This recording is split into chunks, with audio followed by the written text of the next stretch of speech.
Welcome to Sheni V'Chamishi. I just want to catch a moment when I go out for a cigarette.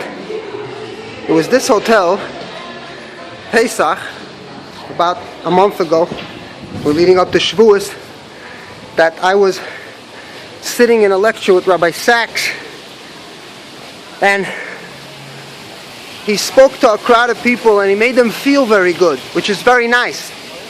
If you remember the spot where the Bachrim were sitting and smoking the cigar and Chol Hamoed, I'm going to jump back in. I just have to say, I had this thought and I couldn't write it down, I couldn't forget about it. So, anyway, Rabbi Sachs said to the people, Judaism did this, Judaism did that. He never specified which Judaism, and he never specified how to go on to the future. And I asked Rabbi Sachs, is it possible that you could get a certain boy in London into a proper system of education? You know the Haredi system is suffering. You know how much they're going to suffer in the future. So to give us a pat on the back and to say, we Jews have done a lot is very, it's easy. It's fun. It's mythical. It's a myth. It's not completely true because you're not explaining which Jews. Was it Spinoza and Einstein and Freud and Marx, or was it Moshe Rabbeinu, or was it the Arizal, or was it Reb Shimon Bar Yochai, or was it the Vilna Gaon? If you're an Orthodox rabbi, you should definitely refer to the Vilna Gaon, or maybe the Ralbag, you know, because you're a modern guy and you believe in science. So pick Even Ezra, pick those people. You can't choose Rashi because Rashi wasn't educated in philosophy and history and such and the such in science, at least physics. So another Rabbi Mansour was in this hotel once during a Super Bowl, and he gave us over a story.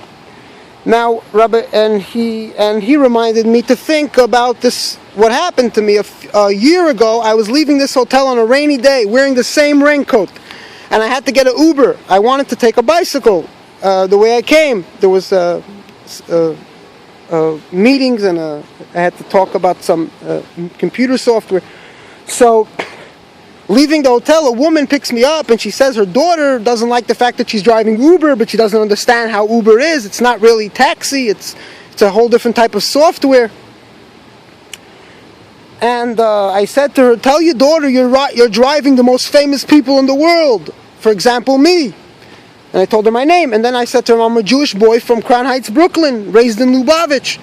And she said to me, the Jews were helping in the civil rights movement. And with she's speaking about Heschel. Heschel made a tremendous Kiddush Hashem. Heschel wasn't such a frum yid. He probably didn't put on tefillin every day, but he made a tremendous Kiddush Hashem. So I said to the woman, not my family, not my community, not my shul, and not my Rebbe, Nebuch. I can't take credit for helping in the civil rights.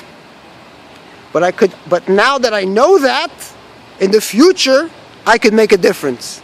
If I live with that myth that we Jews collectively help, meanwhile it's only secular Jews, based on secular values that are helping the world. This hotel here has a restaurant called The Fig. I'm going to run over to The Fig and give you guys a little video. It got famous in the news because 3 Yiddish women saw an Asian guy, Chinese guy, putting a roofie, I think it's a date rape drug, into a drink of a woman. So they ran to the woman in the bathroom and they told her what happened. So she says, it's my best friend. In America, a friend is someone you meet at a coffee shop. In Russia, you have one friend and you can marry 3 or 4 times, you understand, in your life. So it's a different type of friend. So the TV cameras came over here to make a shturim. So the TV lady says to me, were you there? What happened?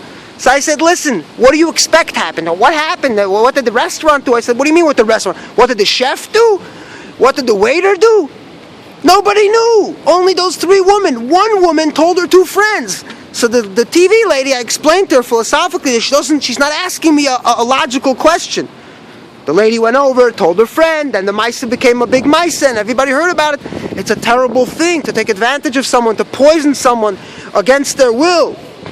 We have to be careful not to poison people by giving them selective reporting and manipulating their minds, by not giving them an honest education, and then leaving them in our power to be able to manipulate them easily by saying, look, you know that you manipulated them with a poor education, so the rest is easy.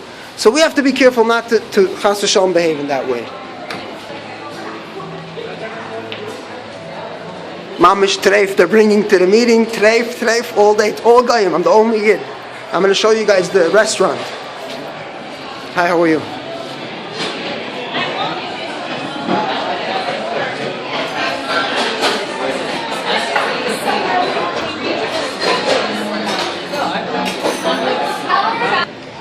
The lady stopped me because I was filming inside the bar. So I told her, you know, I learned from yeshiva how to be proud and stolz, but not to be a wise guy, but to be able to survive a situation. So she said, there's no filming, and what are you doing? Are you dining? Are you drinking? So I said, look, I'm with a different program right now. What program? I told her the name, it's right here. And I said to her, look, I can't interrupt right now, so as soon as I'm finished, I'll be with you. Always ask for time. Always. With time, you have power. You understand? Let's say you're in yeshiva, and the Rosh Yeshiva tells you can't go to college. Tell him, I can't interrupt right now what I'm thinking and what I'm trying to educate myself. But as soon as I'm done with college, we could resume this discussion about you're trying to limit my knowing about the world and about yourself, because the world teaches you about cults and about manipulation of people. And then when you come back with that knowledge, you ask the Rosh Yeshiva, so what did you want again? What did you want me to do? You wanted me to not learn? That's what you wanted me to do? So I should have machshav v'zaris all day? As the Rebbe Rashab would say, in a puste cup, in a puste keli kricht. So if I don't go to college, my mind should be full of machshav v'zaris? Thank you.